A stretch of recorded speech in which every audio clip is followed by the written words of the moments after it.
വേദനയാണോ നിങ്ങളുടെ പ്രശ്നം? ഒരുപാട് ചികിത്സകൾ ചെയ്തിട്ടുണ്ട്, മരുന്ന് കഴിച്ചു, ഫിസിയോതെറാപ്പി ഒക്കെ ചെയ്തിട്ടുണ്ട്. ഇനി വേറെ ഓപ്ഷൻസ് ഒന്നുമില്ല, ഇനി സർജറി മാത്രമേ ഉള്ളൂ എന്നും പറഞ്ഞ സ്ഥിതിയിലാണോ ഉള്ളത്? എങ്കിൽ നമുക്ക് ഒരുപാട് ഓപ്ഷൻസ് ഉണ്ട് അതിൻ്റെ ഇടയിൽ, അതായത് മെഡിസിൻ്റെയും സർജറിയുടെയും ഇടയിൽ ഒരുപാട് ഓപ്ഷൻസ് ഉണ്ട്. അതിൽ പെടുന്ന ഒന്നാണ് റീജനറേറ്റീവ് മെഡിസിൻ. അതിൽ ഒരുപാട് ഓപ്ഷൻസ് ഉണ്ട്. അതിൽ PRP ഉണ്ട്, അതായത് ബ്ലഡിൽ നിന്ന് എടുക്കുന്ന പ്ലാസ്മ വെച്ചിട്ടുള്ള ട്രീറ്റ്മെൻറ്റ് ഉണ്ട്. ബോൺ മാരോ കോൺസെൻട്രേറ്റ്, അതായത് മജ്ജയിൽ നിന്ന് എടുക്കുന്ന ട്രീറ്റ്മെൻറ്റ് ഉണ്ട്. ഫാറ്റ് കോൺസെൻട്രേറ്റ് ഉണ്ട്, അതായത് നമ്മളുടെ കൊഴുപ്പിൽ നിന്ന് എടുക്കുന്ന സ്റ്റെം സെൽ ട്രീറ്റ്മെൻറ്റ് ഉണ്ട്. അപ്പോൾ ഇതിൽ ഏതാണ് ഒരാൾക്ക് സ്യൂട്ട് ആവുന്നതെന്ന്, ആർക്കൊക്കെയാണ് ചെയ്യേണ്ടത് എന്നൊക്കെ നമുക്ക് നോക്കാം. ഞാൻ doctor Najwa, consultant pain physician, Eranhipalam.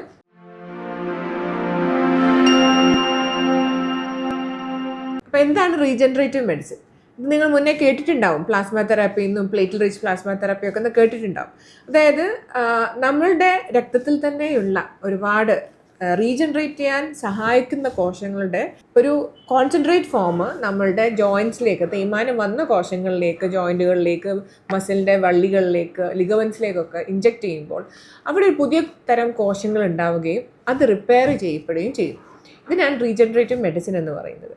അപ്പോൾ ഇത് ആർക്കൊക്കെയാണ് ഉപകാരപ്പെടുന്നത്, ഏതൊക്കെ അസുഖങ്ങൾക്കാണ് ചെയ്യേണ്ടത്, ആർക്കൊക്കെ ചെയ്താലാണ് ഉപകാരപ്പെടുക എന്നാണ് നമുക്ക് അറിയേണ്ടത്. നമുക്കെല്ലാവർക്കും അറിയാം, മുട്ട് തേയ്മാനത്തിന് അത് ഉപയോഗിക്കാറുണ്ട്. പലപ്പോഴും PRP ചികിത്സ ചെയ്ത് കഴിഞ്ഞവർ വരാറുണ്ട് ഇവിടെ.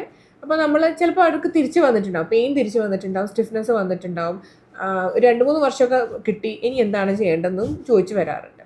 അപ്പോൾ ഇനി അതിൻ്റെ ഒരു ഹയർ ഓപ്ഷനാണ് ബോൺ മാരോ ട്രീറ്റ്മെൻറ്റ്. അതായത് നമ്മളുടെ മജ്ജയിൽ നിന്ന് എടുക്കുന്ന, നമ്മൾ ഹിപ്പിൻ്റെ ബോണിൻ്റെ ഭാഗത്തുനിന്ന് ബോൺ മാരോ ആസ്പിറേറ്റ് കോൺസെൻട്രേറ്റ് രൂപത്തിലെടുത്തിട്ട് അത് സെൻട്രിഫ്യൂഗ് മെഷീനിൽ വെച്ചിട്ട് കോൺസെൻട്രേറ്റ് സ്റ്റെം സെൽസ് ആയിട്ട് മുട്ടിലേക്കോ അല്ലെങ്കിൽ തേയ്മാനം വന്ന ഭാഗത്തേക്കോ ഇഞ്ചെക്ട് ചെയ്യാം. ഇത് കുറച്ചുകൂടി സുപ്പീരിയർ ക്വാളിറ്റിയാണ്. പ്ലേറ്റ് റിച്ച് പ്ലാസ്മ തെറാപ്പിയേക്കാളും കുറച്ചുകൂടി സുപ്പീരിയർ ആയിട്ട് കണക്കാക്കപ്പെടുന്നു. അതിൻ്റെ സ്റ്റഡീസൊക്കെ വെച്ച് നോക്കാൻ സിംഗിൾ ഇഞ്ചെക്ഷൻസ് മതി അതിന്. അതുപോലെ തന്നെയാണ് ഫാറ്റ് കോൺസെൻട്രേറ്റ്, അതും സ്റ്റെം സെൽ തന്നെയാണ്. നമ്മൾ ഫാറ്റ് കൊഴുപ്പുകളിൽ നിന്ന് എടുക്കുന്ന സ്റ്റെം സെൽസ് ഇതേ രൂപത്തിൽ തന്നെ നമുക്ക് തേയ്മാനം വന്ന ഭാഗത്തേക്ക് കൊടുക്കാൻ പറ്റും. ഇതിൻ്റെ വ്യത്യാസം എന്താണെന്ന് വെച്ച് കഴിഞ്ഞാൽ, ഇത് ഒരു സിംഗിൾ സിറ്റിംഗ് മതി. PRPയേക്കാളും കുറച്ചുകൂടി അഡ്വാൻസ്ഡ് ആണ്. അത് റീജനറേറ്റ് ചെയ്യാൻ കുറച്ചുകൂടി കേപ്പബിലിറ്റി കൂടുതലാണ്. അതിൻ്റെ റീഹാബ് പീരീഡും കാര്യങ്ങളും ഒക്കെ കുറച്ചുകൂടി പെട്ടെന്ന് സംഭവിക്കുകയും ചെയ്യുന്നു. അപ്പോൾ ഇതിനെ നമ്മൾ സർജറിയെ കമ്പയർ ചെയ്ത് നോക്കുമ്പോൾ ഒരു 10%, 20% മാത്രമേ അതിൻ്റെ കോസ്റ്റ് വരുന്നുള്ളൂ. വളരെ ഡേ കെയർ പ്രൊസീജിയറായിട്ട് രാവിലെ വന്ന് വൈകുന്നേരം ആകുമ്പോഴത്തേക്ക് അല്ലെങ്കിൽ ഒരു 2-3 മണിക്കൂറിനുള്ളിൽ തിരിച്ചു പോകാൻ പറ്റുന്ന ഒരു പ്രൊസീജിയർ കൂടെയാണിത്. അപ്പോൾ ഇതെങ്ങനെയാണ് ചെയ്യുന്നതെന്ന് നോക്കാം. PRPയെ കുറിച്ച് നമുക്ക് എല്ലാവർക്കും അറിയാം, ബ്ലഡാണ് എടുക്കുന്നത്. പക്ഷേ ബോൺ മാരോയിൽ എന്താണ് സംഭവിക്കുന്നത്? അത് തിയേറ്ററിൽ കയറ്റിയിട്ടാണ് ചെയ്യേണ്ടത്. ഓപ്പറേഷൻ തിയേറ്ററിൽ നിന്നാണ് അത് എടുക്കേണ്ടത്. കൃത്യമായ ഒരു സെപ്റ്റിക് പ്രിക്കോഷനിൽ, അതായത് നല്ലോണം വൃത്തിയായ ഒരു സ്ഥലത്ത് ആ ഹിപ്പിൻ്റെ ഭാഗം നല്ലോണം വൃത്തിയാക്കിയതിന് ശേഷം നമ്മൾ ഹിപ്പിൻ്റെ ഏറ്റവും ഭാഗത്ത് മജ്ജ ഏറ്റവും കൂടുതലുള്ളൊരു സ്ഥലമുണ്ട്. അവിടുന്ന് നമ്മൾ ആ ഹിപ്പിൻ്റെ ഉള്ളിൽ നിന്ന് ബോൺ മാരോ ആസ്പിറേറ്റ് എടുക്കുന്നു. അതായത് ആ ഭാഗത്ത് തന്നെ ഒരു ഡ്രില്ല് വെച്ചിട്ട് നമുക്കത് കുത്തിയെടുക്കാൻ സാധിക്കും. അതൊരു 100 to 150 ml നമ്മളത് എടുത്തതിന് ശേഷം ഒരു സെൻട്രിഫ്യൂഗൽ മെഷീനിൽ വെച്ചിട്ട് നമ്മളത് കോൺസെൻട്രേറ്റ് ചെയ്ത് അതിൻ്റെ റൊട്ടേഷൻസൊക്കെ സെറ്റ് ചെയ്തിട്ട് ഒരു 20 to 30 മിനിറ്റ്സിനുള്ളിൽ ആ കോൺസെൻട്രേറ്റ് റെഡി ആയി കഴിഞ്ഞാൽ നമുക്ക് ആ ഒരു ഭാഗത്ത് പേഷ്യൻറ്റിനെ എവിടെയാണോ നമുക്ക് ഇഞ്ചെക്ട് ചെയ്യേണ്ടത് ആ ഭാഗം നോക്കി ലോക്കൽ അനസ്തെറ്റിക് കൊടുത്തതിന് ശേഷം ഇമേജ് ഗൈഡൻസോട് കൂടി, അതായത് ഒന്ന് അൾട്രാസൗണ്ട് ഗൈഡൻസോട് കൂടി അല്ലെങ്കിൽ എക്സ്റേ ഗൈഡൻസോട് കൂടി നമുക്ക് ഈ ഒരു കോൺസെൻട്രേറ്റ് ഇഞ്ചെക്ട് ചെയ്യാൻ സാധിക്കും. ചെയ്ത് കഴിഞ്ഞാൽ അപ്പോൾ തന്നെ ഒരു 10 to 15 മിനിറ്റ്സിനുള്ളിൽ വലിയ കുഴപ്പങ്ങളൊന്നുമില്ല, ബുദ്ധിമുട്ടൊന്നുമില്ല, സ്റ്റിഫ്നെസ് ഒന്നും ഇല്ലെങ്കിൽ തിരിച്ച് വീട്ടിൽ പോകാവുന്നതാണ്. ഈ ഒരു സിറ്റിംഗ് സാധാരണ ബോൺ മാരോ നമുക്ക് സിംഗിൾ സിറ്റിംഗ് മതിയാവും.